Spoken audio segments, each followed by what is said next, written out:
श्री राधा कृष्णाभ्याम नमः। भगवान श्री कृष्ण की कथा का आश्रय लेने वाले भक्तजनों में महात्मा वेद व्यास जी एवं गुरुजनों की आज्ञा से श्रीमद् भागवत महापुराण के द्वितीय स्कंद के 9वें अध्याय को प्रारंभ करती हूँ। 9वां अध्याय ब्रह्मा जी का भगवत धाम दर्शन और भगवान के द्वारा उन्हें चतुश्लोकी की भागवत का उपदेश। श्री सुखदेव जी ने कहा, परीक्षित, जैसे स्वप्न में देखे जाने वाले पदार्थों के साथ उसे देखने वाले का कोई संबंध नहीं होता, वैसे ही देहादि से अतीत अनुभव स्वरूप आत्मा का माया के बिना दृश्य पदार्थों के साथ कोई संबंध नहीं हो सकता। विविध रूप वाली माया के कारण वह विविध रूप वाला प्रतीत होता है। जब उसके गुणों में रम जाता है तब यह मैं हूँ, यह मेरा है, इस प्रकार मानने लगता है। किंतु जब यह गुणों को शुद्ध करने वाला काल और मोह उत्पन्न करने वाली माया, इन दोनों से परे अपने अनंत स्वरूप में मोह रहित होकर रमण करने लगता है, आत्मा राम हो जाता है, तब यह मैं मेरा का भाव छोड़कर पूर्ण उदासीन गुणातीत हो जाता है। ब्रह्मा जी की निष्कपट तपस्या से प्रसन्न होकर भगवान ने उन्हें अपने रूप का दर्शन कराया और आत्म तत्व के ज्ञान के लिए उन्हें परम सत्य परमार्थ वस्तु का उपदेश किया। वही बात मैं तुम्हें सुनाता हूँ। तीनों लोकों के परम गुरु आदि देव ब्रह्मा जी अपने जन्म स्थान कमल पर बैठकर सृष्टि करने की इच्छा से विचार करने लगे, परंतु जिस ज्ञान दृष्टि से सृष्टि का निर्माण हो सकता था, जो सृष्टि व्यापार के लिए वांछनीय है, वह दृष्टि उन्हें प्राप्त नहीं हुई। एक दिन वे यही चिंता कर रहे थे कि प्रलय के समुद्र में उन्होंने व्यंजनों के 16वें एवं 21वें अक्षर त तथा प को बार बार सुना। परीक्षित, महात्मा लोग इस तप को ही त्यागियों के धन मानते हैं। यह सुनकर ब्रह्मा जी ने वक्ता को देखने की इच्छा से चारों ओर देखा, परंतु वहां दूसरा कोई दिखाई न पड़ा। वे अपने कमल पर बैठ गए और मुझे तप करने की प्रत्यक्ष आज्ञा मिली है, ऐसा निश्चय कर उसी में अपना हित समझकर उन्होंने अपने मन को तपस्या में लगा दिया। ब्रह्मा जी तपस्वियों में सबसे बड़े तपस्वी हैं, उनका ज्ञान अमोघ है। उन्होंने उस समय 1 सहस्त्र दिव्य वर्ष पर्यंत एकाग्र चित्त से अपने प्राण, मन और कर्मेंद्रियों और ज्ञानेंद्रियों को वश में करके ऐसी तपस्या की जिससे वे समस्त लोगों को प्रकाशित करने में समर्थ हो सके। उनकी तपस्या से प्रसन्न होकर भगवान ने उन्हें अपना वह लोक दिखाया जो सबसे श्रेष्ठ है और जिससे परे कोई दूसरा लोक नहीं है। उस लोक में किसी भी प्रकार के क्लेश, मोह और भय नहीं है। जिन्हें कभी एक बार भी उसके दर्शन का सौभाग्य प्राप्त हुआ है, वे देवता बार बार उसकी स्तुति करते रहते हैं। वहाँ रजोगुण, तमोगुण और इनसे मिला हुआ सत्व गुण भी नहीं है। वहाँ न काल की दाल गलती है, न माया ही कदम रख सकती है, फिर माया के बाल बच्चे तो जा ही कैसे सकते हैं। वहाँ भगवान के वे पार्षद निवास करते हैं जिनका पूजन देवता और दैत्य दोनों ही करते हैं।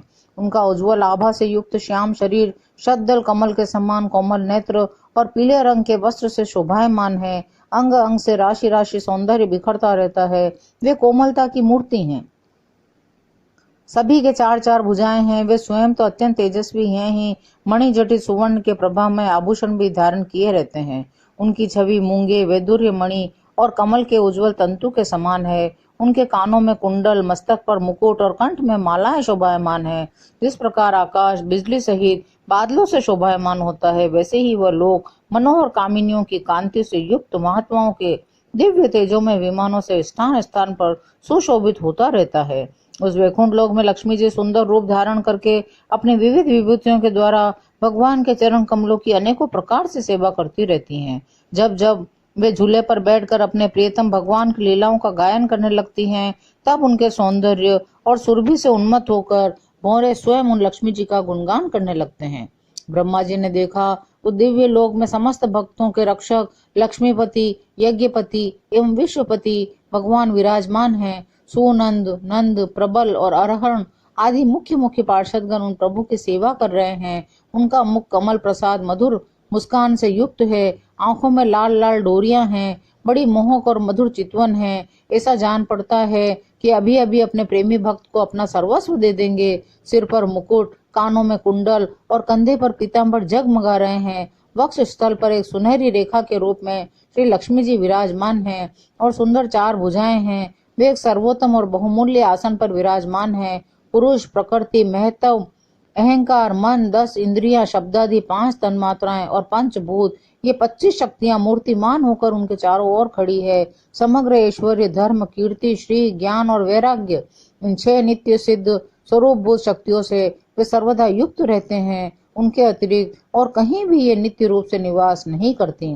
वे सर्वेश्वर प्रभु अपने नित्य आनंदमय स्वरूप में ही नित्य निरंतर निमग्न रहते हैं। उनका दर्शन करते ही ब्रह्मा जी का हृदय आनंद के उद्रेक से लबालब भर गया। शरीर पुलकित हो उठा, नेत्रों में प्रेमाश्रु छलक आए। ब्रह्मा जी ने भगवान के उन चरण कमलों में जो परम हंसों के निवृत्ति मार्ग से प्राप्त हो सकते हैं, सिर झुकाकर प्रणाम किया। ब्रह्मा जी के प्यारे भगवान अपने प्रिय ब्रह्मा को प्रेम और दर्शन के आनंद में निमग्न, शरणागत तथा प्रजा सृष्टि के लिए आदेश देने के योग्य देखकर बहुत प्रसन्न हुए। उन्होंने ब्रह्मा जी से हाथ मिलाया तथा मंद मुस्कान से अलंकृत वाणी में कहा। श्री भगवान ने कहा, ब्रह्मा जी, तुम्हारे हृदय में तो समस्त वेदों का ज्ञान विद्यमान है। तुमने सृष्टि रचना की इच्छा से चिरकाल तक तपस्या करके मुझे भली भांति संतुष्ट कर दिया है। मन में कपट रखकर योग साधन करने वाले मुझे कभी प्रसन्न नहीं कर सकते। तुम्हारा कल्याण हो, तुम्हारी जो अभिलाषा हो वही वर मुझसे मांग लो, क्योंकि मैं मुंह मांगी वस्तु देने में समर्थ हूँ। ब्रह्मा जी, जीव के समस्त कल्याणकारी साधनों का विश्राम पर्यवसान मेरे दर्शन में ही है। तुमने मुझे देखे बिना ही उस सूने जल में मेरी वाणी सुनकर इतनी घोर तपस्या की है। इसी से मेरी इच्छा से तुम्हें मेरे लोक का दर्शन हुआ है। तुम उस समय सृष्टि रचना का कर्म करने में किम कर्तव्य विमूढ़ हो रहे थे। इसी से मैंने तुम्हें तपस्या करने की आज्ञा दी थी, क्योंकि हे निष्पाप, तपस्या मेरा हृदय है और मैं स्वयं तपस्या का आत्मा हूँ। मैं तपस्या से ही संसार की सृष्टि करता हूँ, तपस्या से ही इसका धारण पोषण करता हूँ और फिर तपस्या से ही इसे अपने में लीन कर लेता हूँ। तपस्या मेरी एक दुर्लभ शक्ति है। ब्रह्मा जी ने कहा, भगवान, आप समस्त प्राणियों के अंतःकरण में साक्षी रूप से विराजमान रहते हैं। आप अपने अप्रतिहत ज्ञान से यह जानते ही हैं मैं क्या करना चाहता हूँ। हे नाथ, आप कृपा करके मुझ याचक की यह मांग पूरी कीजिए कि मैं रूप रहित आपके सगुण और निर्गुण दोनों ही रूपों को जान सकूं। आप माया के स्वामी हैं, आपका संकल्प कभी व्यर्थ नहीं होता। जैसे मकड़ी अपने मुंह से जाला निकालकर उसमें क्रीड़ा करती है, फिर उसे अपने में लीन कर लेती है, वैसे ही आप अपनी माया का आश्रय लेकर इस विविध शक्ति संपन्न जगत की उत्पत्ति, पालन और संहार करने के लिए अपने आप को ही अनेक रूपों में बना देते हैं और क्रीड़ा करते हैं। आप कैसे करते हैं, ऐसा ज्ञान आप मुझे दीजिए। आप मुझ पर ऐसी कृपा कीजिए कि मैं सजग रहकर सावधानी से आपकी आज्ञा का पालन कर सकूं और सृष्टि की रचना करते समय कर्तापन आदि के अभिमान से न बन जाऊं। जब मैं आपकी सेवा सृष्टि रचना में लगूं और सावधानी से पूर्व सृष्टि के गुण कर्मानुसार जीवों का विभाजन करने लगूं, तब कहीं अपने को जन्म कर्म से स्वतंत्र मानकर प्रबल अभिमान न कर बैठूं। श्री भगवान ने कहा, अनुभव, प्रेमा, भक्ति और साधनों से युक्त अत्यंत गोपनीय अपने स्वरूप का ज्ञान मैं तुम्हें कहता हूँ, तुम उसे ग्रहण करो। मेरा जितना विस्तार है, मेरा जो लक्षण है, मेरे जितने और जैसे रूप, गुण और लीलाएं हैं, मेरी कृपा से तुम उनका तत्व ठीक ठीक वैसा ही अनुभव करो। सृष्टि के पूर्व केवल मैं ही मैं था, मेरे अतिरिक्त न स्थूल था न सूक्ष्म, न तो दोनों का कारण अज्ञान। यहाँ यह सृष्टि नहीं है, वहाँ मैं ही मैं हूँ। इस सृष्टि के रूप में जो कुछ प्रतीत हो रहा है वह भी मैं ही हूँ और जो कुछ बच रहेगा वह भी मैं ही हूँ। वास्तव में न होने पर भी जो कुछ अनिर्वचनीय वस्तु मेरे अतिरिक्त मुझ परमात्मा में दो चंद्रमाओं की तरह मिथ्या ही प्रतीत हो रही है, अथवा विद्यमान होने पर भी आकाश मंडल के नक्षत्रों में राहु की भांति जो मेरी प्रतीति नहीं होती, इसे मेरी माया समझना चाहिए। जैसे प्राणियों के पंचभूत रचित छोटे बड़े शरीरों में आकाश आदि पंच महाभूत उन शरीरों के कार्य रूप से निर्मित होने के कारण प्रवेश करते भी हैं और पहले से ही उन स्थानों और रूपों में कारण रूप से विद्यमान रहने के कारण प्रवेश नहीं भी करते, वैसे ही उन प्राणियों के शरीर की दृष्टि से मैं उनमें आत्मा के रूप से प्रवेश किए हुए हूँ। आत्म दृष्टि से अपने अतिरिक्त और कोई वस्तु न होने के कारण उसमें प्रविष्ट नहीं भी हूँ। यह ब्रह्म नहीं, यह ब्रह्म नहीं, इस प्रकार निषेध की पद्धति से यह ब्रह्म है, यह ब्रह्म है, इस अन्वय की पद्धति से यही सिद्ध होता है कि सर्वातीत एवं सर्वरूप भगवान ही सर्वदा और सर्वत्र स्थित हैं। वही वास्तविक तत्व हैं। जो आत्मा अथवा परमात्मा का तत्व जानना चाहते हैं, उन्हें केवल इतना ही जानने की आवश्यकता है।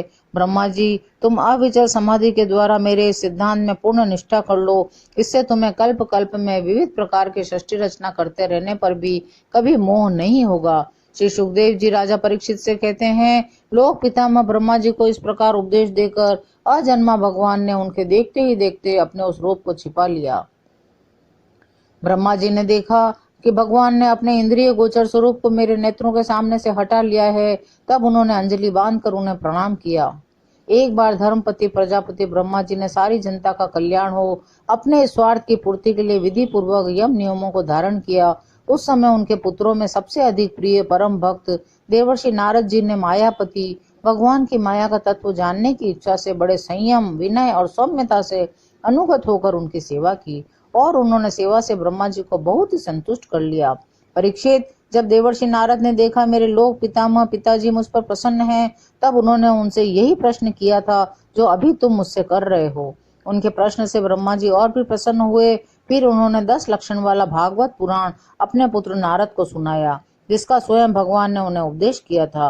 परीक्षित, जिस समय मेरे परम तेजस्वी पिता सरस्वती के तट पर बैठकर परमात्मा के ध्यान में मग्न थे, उस समय देवर्षि नारद ने वही भागवत उन्हें सुनाया था।